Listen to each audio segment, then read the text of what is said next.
Well, it's been a long time, but I finally found another one.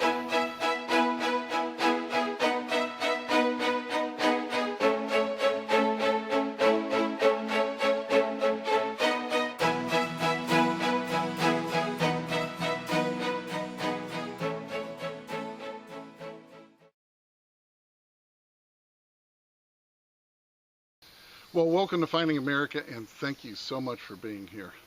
Well, this week's episode finds me right where I left off the last time, at those old mill houses. There are so many cool and interesting things coming out of that area that I just cannot stay away. So I got up bright and early and headed out with my Equinox 800 that I got from our friends at Kellyco. Now, once again, it was hot as blazes, but at least I got to watch the water as I hunted alongside the beautiful Pigeon River.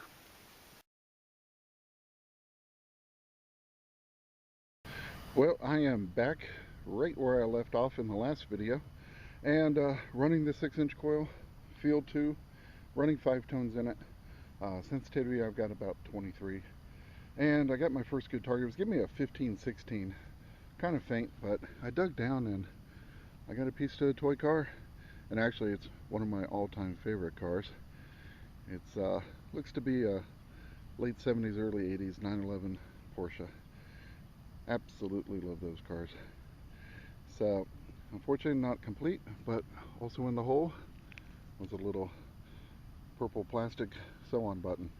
So I'm going to keep on going and see what else we can find today. Well, I've been digging lots of clad, and then I got a 25 signal, real banging signal, only a few inches down, and check out what I got. Look at what's in that hole. That is awesome. Some kind of pin with a bird on it, maybe? Check that out. There's the backside. Oh, that is really nice. Check that out. Wow.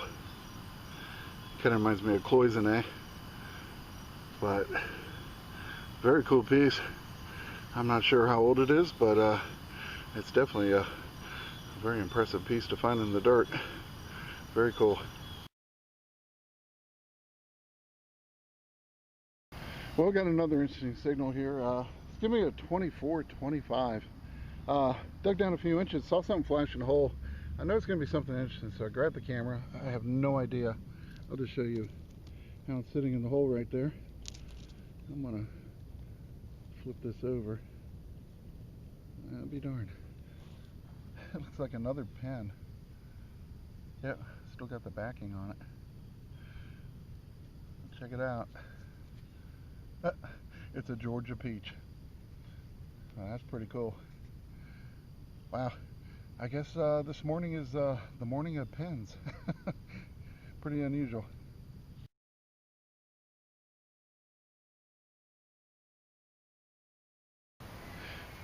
Well, it started raining, so I'm under some trees here, and I was getting a 13-14 signal, just a one-way signal.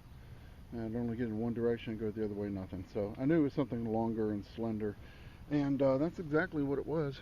But it was really actually a pretty cool piece. Check it out. It's a really old pair of scissors, and you don't usually find them complete like that. How cool is that? That is a great relic. So happy to have found that, and I'm going to keep working under these trees till it stops raining.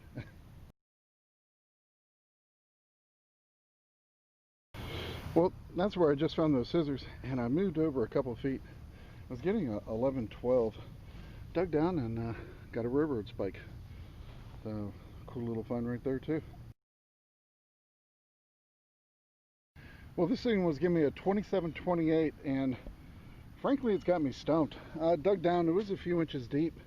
I've already brushed this off somewhat, but I don't have a clue what it is. You can see it has like 2 pins here. I could fit into something and maybe swiveled. So it's very unusual, but I really have no idea what it is. If any one of you guys know, let me know down in the comments, but pretty unusual piece.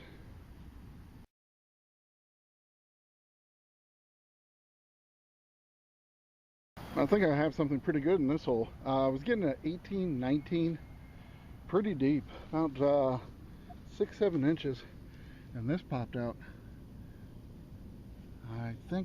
I don't know. Ooh, it's either a pin or maybe part to a sash buckle. It looks like it has flowers on this side. Wow, that thing looks awesome. I'm going to need to get this brushed off, and I will be right back and we'll see what it looks like. It may be just part of a sash buckle, or I don't know. Definitely looks awesome. Well, check that out. That is awesome. Must have had a stone here in the center, but I'm going to go with pin on this one. I don't see anything missing from it, but just an awesome piece. Look at that. And I'm going to put this probably early 1900s. Could be a bit older, but it's a great piece. Definitely love this one.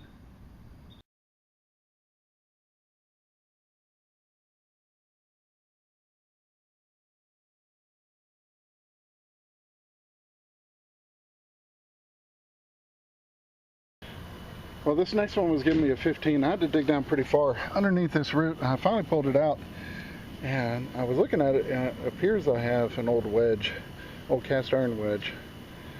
So, nice little find right there. It definitely has a lot of age on it. Well, this one was giving me a really serious high tone, 32, 3.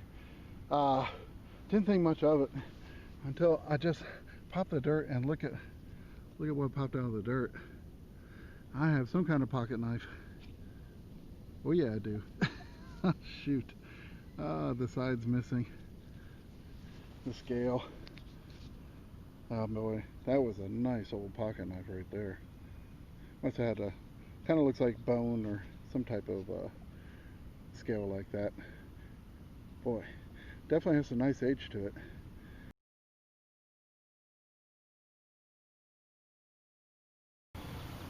Well, I was just going along, got a 13, not very deep. I thought it was just going to be a piece of foil or something, but turns out it's an earring. And check that out. And yeah, let me get it wiped off a little bit here. It's actually a fish. Yeah, 3 danglers there, but kind of cool. I don't think it's silver, but kind of a neat little find. I'll tell you, this next thing, very loud, very solid, not deep. Give me about a 20, 21.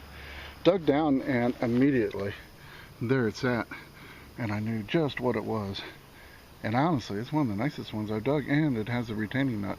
This is an early Model A valve stem cap with the retainer nut down on the bottom. So that is exactly the way it would have looked sitting on the inside of the wood spoke wheel of a teens and 20s car. So very cool piece. I definitely like that, and as always, it's a good indicator of the age of a site too.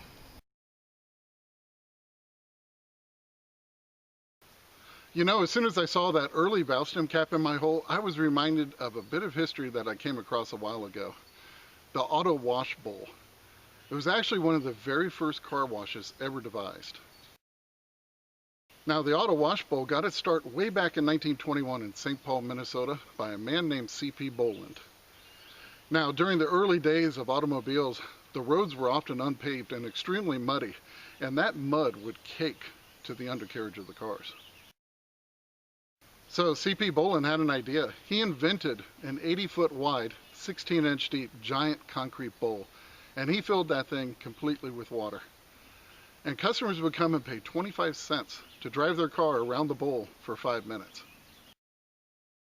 And CP built ridges into the concrete, so when the cars traveled around the bowl, it would cause the cars to vibrate, and it would also create a sloshing effect in the water, and this helped clean all that caked mud from the undercarriage. Now, these wash bowls actually only existed for another 2 years before car wash technology advanced, and the auto wash bowl became just a footnote in American history.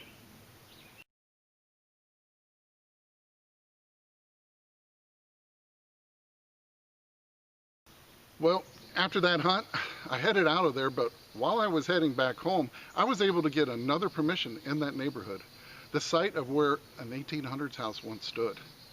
So the very next morning, I headed right back out there, and I have to tell you, the very first good signal I got blew me away.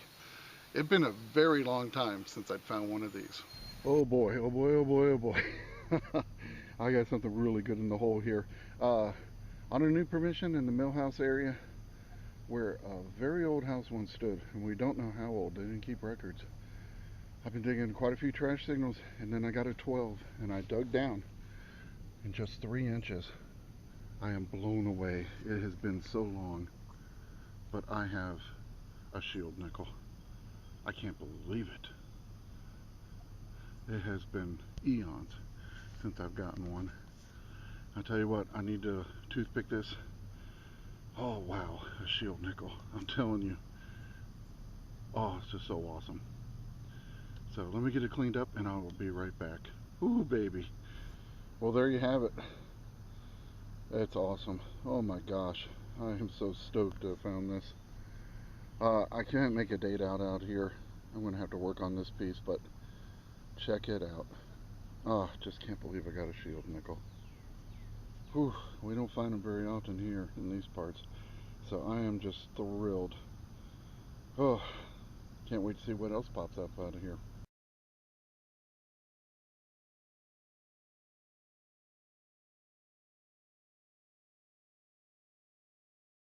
Well, I'm actually using Park 2 and the 11-inch coil over here, and got a 23 signal right up against this tree. And I tell you, no matter where I go in this neighborhood, there were kids playing, and I got an old toy pickup truck. It's pretty cool. This being pretty good shape. That's nice. Well, I finally got another old coin. This one's going to be ringing in a 22-23. It was about 4 inches down, and I took a peek at it. I've got a nice early weedy. This one's going to be a 1918. So happy to have that. That was pretty cool. Got the 1918 penny right here. Filled that hole, checked it, there wasn't anything in it, but when I swung the coil over this way, I was getting a 19. Dug down about 5 inches. Got another wheat penny. Must have been a little spill here. This one's going to be a 1920. So pretty cool. Got a 1918 and a 1920. Well, this is kind of cool. I got a 14, dug down about 6 inches. Check it out. Laying in the bottom of the hole. Got a ring or some type. Looks to be, I believe it's plated. Yeah, I think so. I'll give it a better look later on, but pretty cool, and nice little deep target. Well, I'll tell you what, I'm having a lot more success when I switched over to the 6-inch coil a while ago. So many targets here. It was tough separating them with the 11-inch, and I am really starting to get on some pretty decent stuff now. This one was giving me 18, bouncing up to 21. Dug down and saw it, and I thought, well, it's one of two things, Indian or early weedy. And I think I caught a glimpse of it over. Yeah, I did catch a glimpse of it when it was popping out of the hole. Check it out. Got myself an Indian. Ooh, nice and green on the other side. Both sides are looking pretty good on this one. And let's see. It's going to be 18, looks like 1890. Awesome. So, let me, it's hot. Trying to find my words here, but I am thrilled with that. So, shield nickel, Indian, couple Wheaties. Hey, not a bad little yard.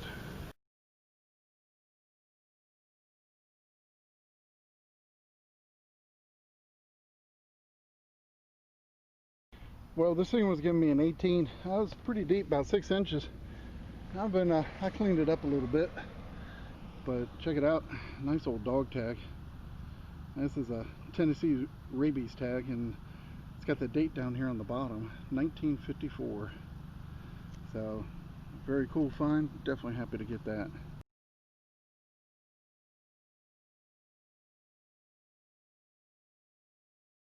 Well, I think I have something pretty cool in this hole. I was getting a real strong 25, about 4 or 5 inches down, and I saw some type of big round coin. Oh, hey, cool. It's a token. Looks like a presidential token, one of the gas station ones from the 60s. Yeah. And looks like I have Teddy Roosevelt. Very cool. Yep. I think these were Shell, if I'm not mistaken. But yeah, the Shell presidential coin game. Very cool. This one's in great shape. I'll get it cleaned up and give you a better picture of it, but that's awesome.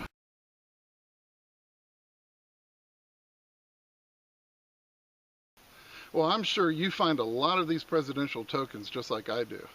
So I thought I would share a few details about Shell's Mr. President coin game. Now, these tokens were handed out at Shell gas stations in 1968 and 1969. Some of these tokens were instant winners, and you could also assemble specific sets to win cash prizes.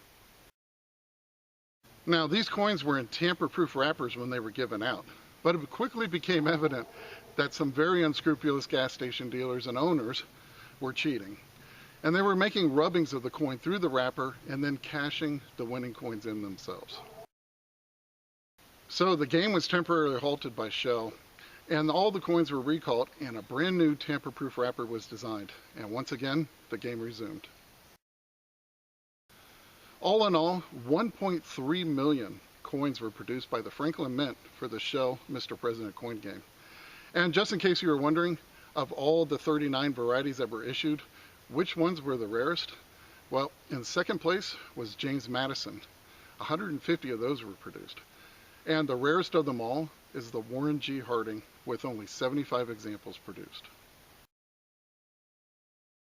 That's kind of a cool little target. I was getting an 18, had to go pretty far down for it, about 6-7 inches. It finally popped out, and it's an old shaker lid to a salt shaker. Pretty cool little item. Definitely has some serious age to it.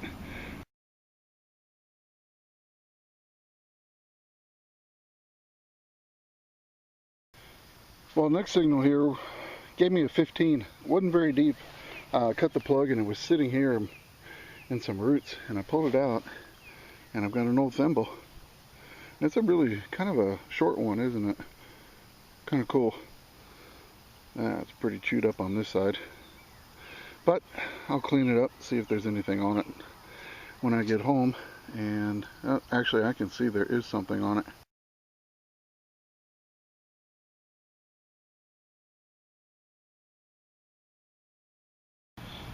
Well, surprisingly, this signal was ringing really high, like 28 to 31. Dug down about 4 inches. I've been cleaning this one off, but got an early weedy. This one's going to be what appears to be a 1913. So I'm going to check the hole again, but I think that was the only thing in there. But definitely happy to have that. Well, I think I might have done it again. I was getting a 17-18 signal, maybe 3-4 inches down.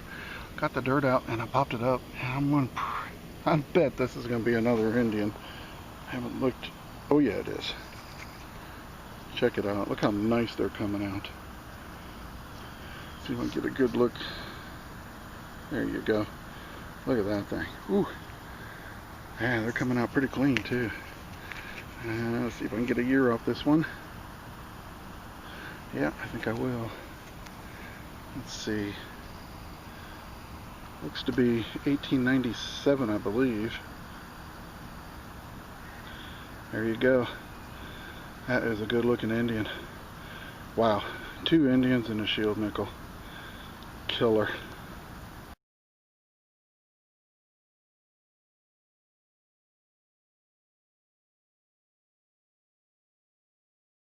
Well, one thing's for sure, I am definitely heading back to that spot. And I really hope you enjoyed this episode. Now, don't go away just yet, because I have some awesome historical photos from our country's great past coming up in just a few seconds. And I know you're not going to want to miss these. And remember, it's history that makes a find a treasure. And I cannot wait to see you back here next week on Finding America.